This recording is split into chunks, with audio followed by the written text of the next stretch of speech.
নামাজ পড়ার উদ্দেশ্য কি, কোন কারণে পড়ব? কারণ তুমি হয়তো ভাবছো নামাজ পড়ার উদ্দেশ্য হলো তুমি যেন জাহান্নামে না জ্বলো। নামাজ পড়ার উদ্দেশ্য হলো তুমি যদি নামাজ না পড়ো আল্লাহ তোমাকে ঘৃণা করবেন। নামাজ পড়ার উদ্দেশ্য হলো তুমি যদি নামাজ না পড়ো তুমি শাস্তি পাবে, অথবা তুমি আর মুসলিমই থাকবে না, ফেরেশতারা তোমাকে অভিশাপ দিবে। সমস্ত নেতিবাচক বিষয়। আল্লাহ ওই সমস্ত উদ্দেশ্যের কথা উল্লেখ করেননি। নেতিবাচক কিছু থেকে মুক্তি পাওয়া নামাজের মূল উদ্দেশ্য নয়। নামাজের মূল উদ্দেশ্য হলো ইতিবাচক কিছুর দিকে ছুটে চলা। এটাই নামাজের উদ্দেশ্য। এমন দুই ছাত্রের মধ্যে পার্থক্য যেন একজন লেখাপড়া করে যেন সে ফেল না করে, আর অন্যজন লেখাপড়া করে কারণ সে ওই সাবজেক্টটা পড়তে ভালোবাসে। একজন ছাত্র পড়ালেখা করছে পজিটিভ কিছুর জন্য, আর অন্যজন পড়ালেখা করছে কারণ সে এমন কিছু থেকে বাঁচতে চাচ্ছে যা নেগেটিভ। একজন কর্মচারী তার চাকরিটাকে দারুণ ভালোবাসে, আর অন্য একজন কর্মচারী শুধু চায় সে যেন চাকরিটা না হারায়। তারা একই চাকরি করছে, একেবারে অভিন্ন চাকরি, কিন্তু একজন চাকরিটা করতে পেরে কি যে খুশি, কত যে আনন্দ তার, আর অন্যজন খুবই হতাশ, সবসময় মনমরা ভাব। কেন? কারণ তাদের একজন এটা করছে ক্ষতিকর কিছু থেকে মুক্তি পাওয়ার জন্য, আর অপরজন এটা করছে উপকারী কিছুর দিকে ছুটে চলার জন্য। আল্লাহ কোরআনে যখন আমাকে নামাজ সম্পর্কে বলেছেন যে কেন আমাদের নামাজ পড়া দরকার, তিনি মুসা আলাইহিস সালামকে এই উত্তরটা বলে দিয়েছেন। যখন তিনি তার সাথে সাক্ষাৎ করেছিলেন তিনি বলেছেন, আকিমিস সলাতা লিযিকরি, আর আমাকে স্মরণ করার উদ্দেশ্যে নামাজ কায়েম করো। তোমার নামাজ ঠিক রাখো যেন তুমি তোমার রবকে স্মরণ করতে পারো। আমি তোমাকে ইতিমধ্যে বলেছি যে তোমার আমার সম্পর্কটা খুবই সীমিত, কিন্তু তোমার সাথে আল্লাহর সম্পর্কটা অনেক আগে থেকে শুরু হয়েছিল,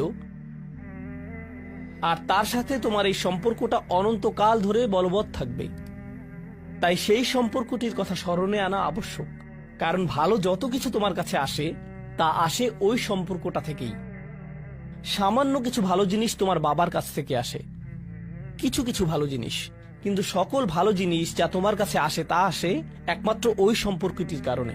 যদি তুমি চাও সকল উপকারী জিনিস তোমার জীবনে অবস্থান করুক, তখন তোমাকে অবশ্যই তার কথা স্মরণ করতে হবে যার নিকট থেকে সকল কল্যাণের আগমন ঘটে, যার নিকট থেকে সকল নিয়ামতের আগমন ঘটে, সকল রিজিকের আগমন ঘটে, সকল হেদায়েতের আগমন ঘটে।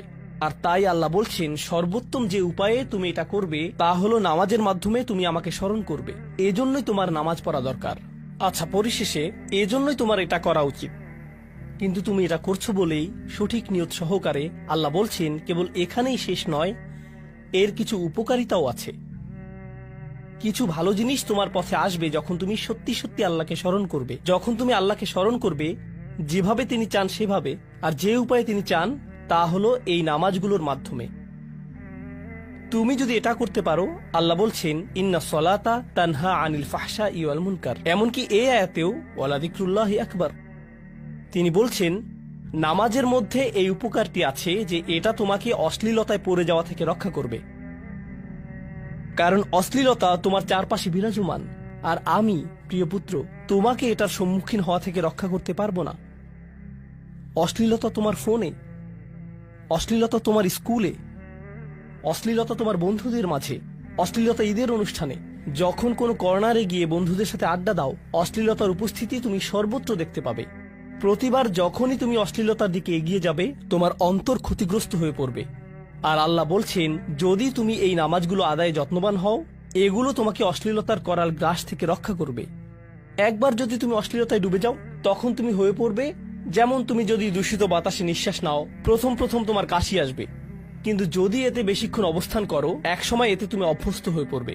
অশ্লীলতাও ঠিক এরকম, এতে আকণ্ঠ নিমজ্জিত থাকলে একসময় এটাকে আর বড় অপরাধ বলে মনে হবে না, নিজেকে এর থেকে রক্ষা করার কোনো গরজ অনুভব করবে না আর, কারণ তোমার প্রতিরোধ ব্যবস্থা দূষিত হয়ে গেছে। এরপর তুমি এমনকি আরো বিষাক্ত আচরণের জন্য প্রস্তুত হয়ে যাবে, এমনকি আরো জঘন্য বিষয় ওয়াল মুনকার, এমনকি আরো ঘৃণ্য কাজও তোমার দ্বারা সম্পন্ন হয়ে যেতে পারে। অধপতনের অতল গহ্বরে হারিয়ে যাওয়া থেকে এই নামাজগুলো তোমাকে রক্ষা করবে। এই জন্যই তোমার নামাজ পড়া দরকার, এই সমস্ত কারণেই তোমার নামাজ পড়া প্রয়োজন। আমি বলেছি এই জন্য না, এই সমগ্র ভ্রমণের শেষে সিদ্ধান্তটা সম্পূর্ণরূপে তোমার। কারণ আল্লাহ হয়তো আগামীকালই আমাকে নিয়ে যেতে পারেন, আল্লাহ হয়তো আমাকে 1 বছরের মধ্যেই নিয়ে যেতে পারেন। তোমার এবং আমার মাঝে যে এই সম্পর্কটা বর্তমানে আছে, এমনকি যদি আমরা 100 বছরও বাঁচি, আমরা এর চেয়ে বেশি বাঁচতে পারবো না। একটা সময় আছে যখন এর সমাপ্তি ঘটবে, কিন্তু ওই সম্পর্কটি, তুমি যদি সত্যিই ওই সম্পর্কটি সম্মান করতে চাও, নামাজ পড়ো। তোমার প্রতি এটাই আমার উপদেশ।